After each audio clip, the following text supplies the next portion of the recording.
Mereka tidak ada apa-apanya. Wa yukhzihim, Allah hinakan mereka.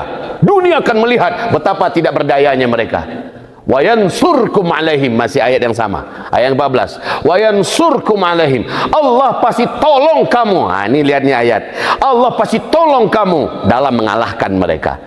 Kalau udah Allah yang menolong orang beriman, emang siapa di dunia bisa ngalahin? Yang tadi kami ceritakan, masuk akal mana yang bisa menerima, logika mana yang bisa menerima pasukan kecil, hanya para santri yang tidak terlatih menggulung 2 superpower dunia. Perintahnya cuma satu, ikhlaskan karena Allah, bertawakal pada Allah, yakinlah pada Allah, maju serang mereka dengan strategi yang baik, dengan perencanaan yang matang, walaupun jumlah sedikit, walaupun senjata lemah, kamu maju, pasti aku akan ada di pihakmu, aku akan menggulung mereka, aku akan hancurkan mereka, tapi harus ada kamu. Gitu Pak.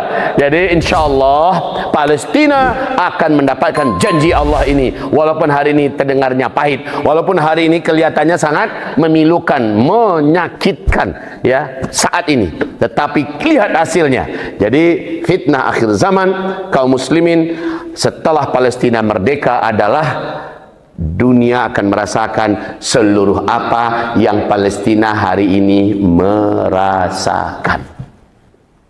Hati-hati kok.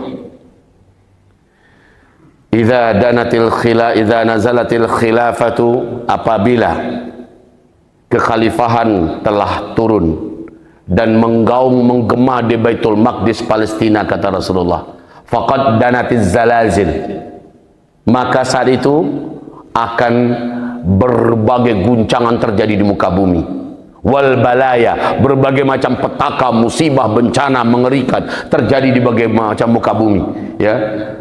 Segala wa umurul izam, segala urusan-urusan besar yang menakutkan terjadi di muka bumi. Jadi kalau Palestina sudah diumumkan berdiri khilafah di Baitul Maqdis, dan itu buah daripada perang Askelon ini, maka yang terjadi adalah seluruh muka bumi seolah-olah merasakan apa yang dirasakan oleh Palestina sebelum merdeka.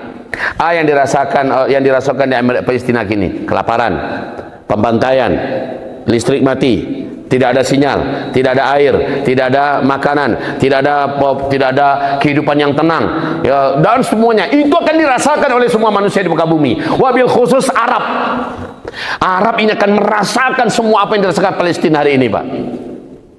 Nah, saat itu Ibnu Hawalah bertanya dan berkata kepada Rasulullah, ya Rasulullah, perang di mana-mana. Iya, kata Rasul. Bencana alam di mana-mana. Betul, kata Rasulullah. Kelaparan ya Rasul terjadi di seluruh muka bumi. Betul. Bencana, perang, pembantaian, kelaparan, penyakit yang menyebar di mana-mana. Ya Rasulullah, adakah tempat di mana kami bisa hijrah? Dan di situ kami bisa aman. Iman kami aman, agama kami aman, keluarga kami aman, nyawa kami aman, harta kami aman. Ada enggak ya Rasulullah? Ada, kata Rasulullah. Di mana ya Rasulullah? Syam. Tempat yang teraman di akhir zaman adalah Syam. Jantungnya Syam adalah Baitul Maqdis, Palestina, dan kawasan sekitarnya adalah Syam. Itulah tempat teraman. Nah, makanya Nabi berkata, apabila terjadi pada hari-hari fitnah berbagai keguncangan di muka bumi, tempat hijrah yang teraman adalah Syam. Itu yang dimaksud dengan satakunu hijrah ba'da hijrah. Akan terjadi hijrah setelah hijrah. Hijrah yang pertama, hijrah dulu di awal generasi Islam baru muncul, yaitu masih suasana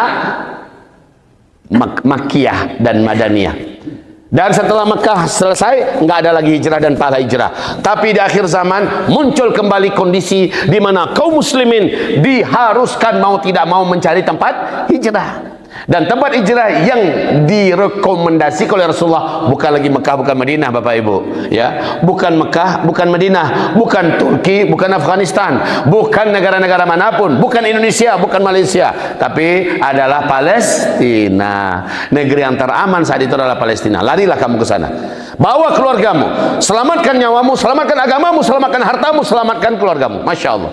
Inilah dia kaum muslimin hijrah di akhir zaman. Nah, ini dia hadis yang terdapat dalam Arba'in Nawawiyah nomor 1, dan itu dibedah oleh Syekh Murawih Musa Nasr Nassar. Masya Allah kaum muslimin. Lai terasa ke jiwa. Lai taraso, bagaimana ketika ini dibedah dan diuraikan, ketangkap oleh kita suasananya. Saran kami kaum muslimin, hamba-hamba Allah yang kami cintai adalah sebelum pintu hijrah itu terbuka. Kapan pintunya terbuka Bapak Ibu? Kapan pintunya terbuka? Ayo jawab.